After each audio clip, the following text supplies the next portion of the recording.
Hello and welcome. My name is Sean, also known as The Beast, and this is a bit of a collection update, slightly different. Kim over at This Is Music did a couple of unboxing videos in a row, and one of them was a 10 CD version, like a mystery grab bag type thing from Hammerheart Records. There's the logo, so we know that. So I was intrigued enough to think, yeah, it might be worth having a look. Anyway, I went on there and they actually did a vinyl grab bag, and with including postage to the UK for 10 albums, it worked out at about £8 an album. So I thought, well, it's worth a gamble. I don't take much persuading to do blind buys anywhere. So rather than just do an unboxing and read the hype sticker, I thought I'd select the first 4, and that's all I've listened to since it came the other day, and give a little bit of a review update type thing. They're not bands that I don't own anything by any of them except one, but that'll be shown in a later video. So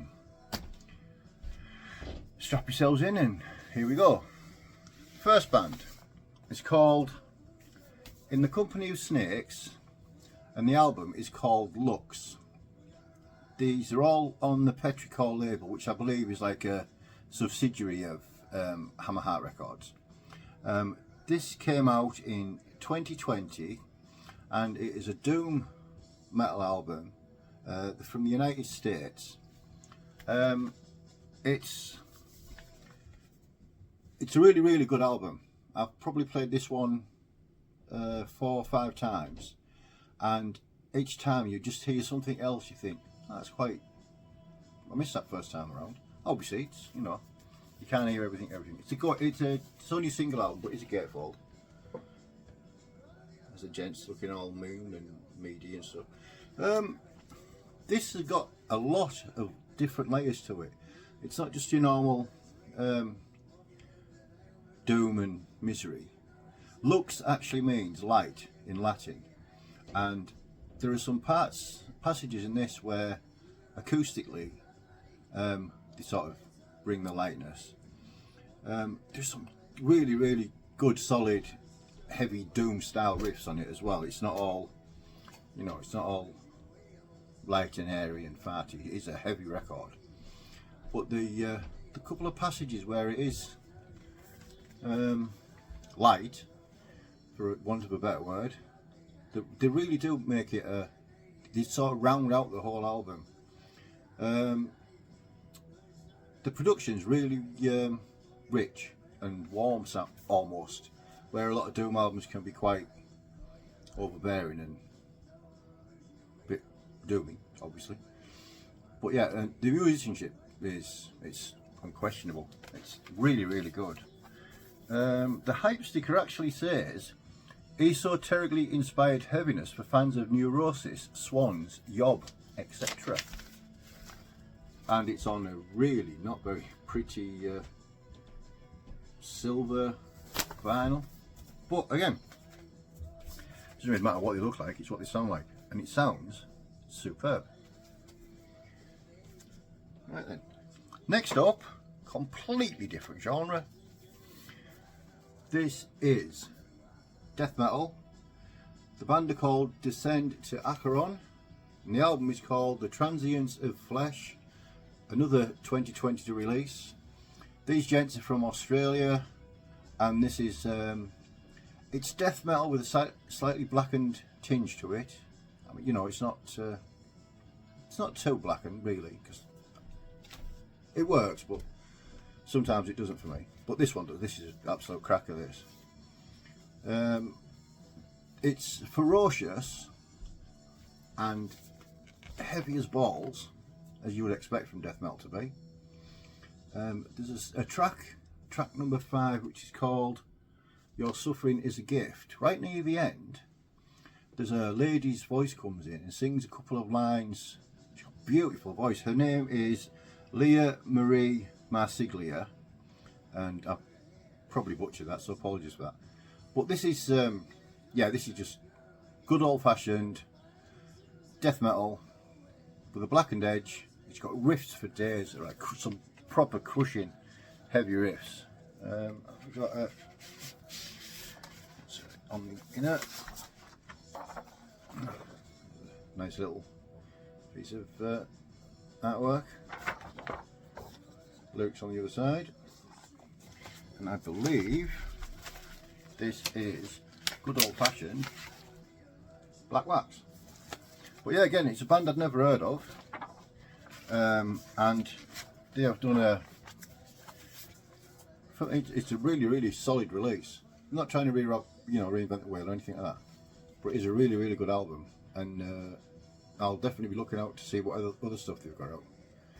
So it's yeah, Descend to Acheron, the Transience of Flesh. Next up is, just move my notes up, Grief Collector. It's a very shiny cover, this one.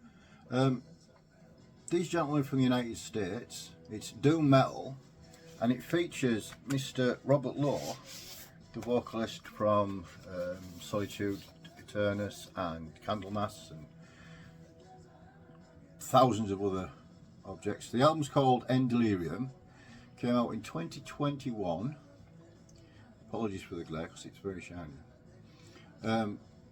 Robert Law's vocals in this are superb. From his normal singing voice, I suppose you would say, to his some of his gutturals and some of his almost shrieks that sound so anguished and painful, they just tie in superbly with the music. And it's an album that I said maybe three or four times I've listened to it, and similar to them all really, when you go back and you listen to them again, you think, oh yeah, that's a little bit different. I missed that first time around. There's some proper crunchy guitar sounds on this, like really thick and heavy, and the drumming it's solid, but there's certain parts of it that are very intricate as well, and it just adds to the whole experience of the record. To be fair, it's a very good release. In the sleeve there's a gentleman with Mr. Low right at the front. Must be something about Doom fans and bald heads. Lyrics on that side, which are infinitesimally small, so God knows how you're supposed to read them. But just a black wax again. It is black wax again. But yeah, Grief Collector and Delirium from 2021, absolute cracker. Really, I mean, to be fair, these four albums, if you average at £20 in an album normally for a vinyl, then I've got my money's worth now. So if the other six are rubbish, they'll go into VCLT or eBay, or they'll go somewhere. I've got a feeling they won't be though. I think they'll be sorted. So yeah, Grief Collector and Delirium. Oh, the last one for this little quick update, rather than spending ages waffling on. This couldn't be any different from that last record. This is a band called Concede. The album is called Indoctrinate. It came out in 2020. These gentlemen are from Australia, and this is feral. This is savage. This is grindcore that doesn't pull any punches at all throughout. There's no breathing space apart from in between tracks. There's feedback, there's distortion, there's the savage drumming. The guitar sounds are over the top and horrendous, and they just make you want to. It's impossible to listen to this and sit still. It's genuinely, I tried today, and Mrs. Beast was sat the other side of the room absolutely wetting herself laughing at me. This is a phenomenal grindcore release. It's superb. If you're in the mood for something that's just pure unadulterated, savage. Pick this up. I mean, I would assume these are all still readily available on the Hammerheart Records website. But this, I mean, even the cover, that cover, you know what you're going to get. You know, they aren't going to be singing about fairies and snowdrops and stuff like that. A few snowflakes maybe, but not snowdrops. But yeah, it's an absolutely savage release. What we got? Artwork's just this, the album cover again, and then on the back, the lyrics. I believe this could be, yay, 3 out of 4 black wax, not bad.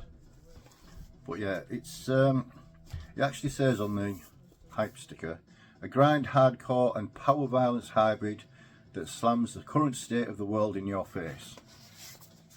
Not only does it slam it in your face, it comes back and slams it in 3 or 4 times with a sledgehammer. It is absolutely savage. It's out of the 4 I've just shown, even though I love doom metal, this is the one that I'll probably end up going back to more often than not. It's not an album that you want to put on if you're feeling, just listen to something chill and nice. Nah. If you've got your head up your chuff about something and you want to take it out on your eardrums, stick this on. It's absolutely brutal, but in a very, very good way, obviously. So that's them 4. It's only a quick update. Like I said, I decided to spend a little bit of time with each one rather than just coming up, reading the hype sticker and saying, I'll let you know next time. A massive thank you to anybody that's watched this idiot waffling on like I do. Again, the sub count, it's gradually creeping up, which is absolutely astounding, and I can't thank you all enough. If you've heard of any of these, or if you've heard of other things done by this band, please let me know in the comments. Is there anything I should be definitely checking out next? I know on the VCLT I got from Simon, I got a couple of comments responding to which Catatonia albums I should buy. So I think Liam suggested 2. Somebody else suggested 2, but I can't remember the name at the moment. Apologies for that. So they're on, well, actually the 2 that Liam suggested are here, and the other 2 were en route. In the background, slightly different, we are listening to Mr. Lemmy Kilmister, because everyone knows I love Lemmy Kilmister. And this is his rock and roll band, even though Motorhead play rock and roll, Headcat. It was live at the Villegas Casino, wherever that Villegas Casino is. This is just Lemmy letting out his inner Chuck Berry, Johnny Cash. Cracking little album. Really good fun. Only thing is on vinyl, it's only on a picture disc, so we'll make do with CDs for now. So that's it for this one. Again, thank you very much for watching. Any comments or anything you want to say down below, please feel free to do so. As always, we'll see you next time around. Cheers!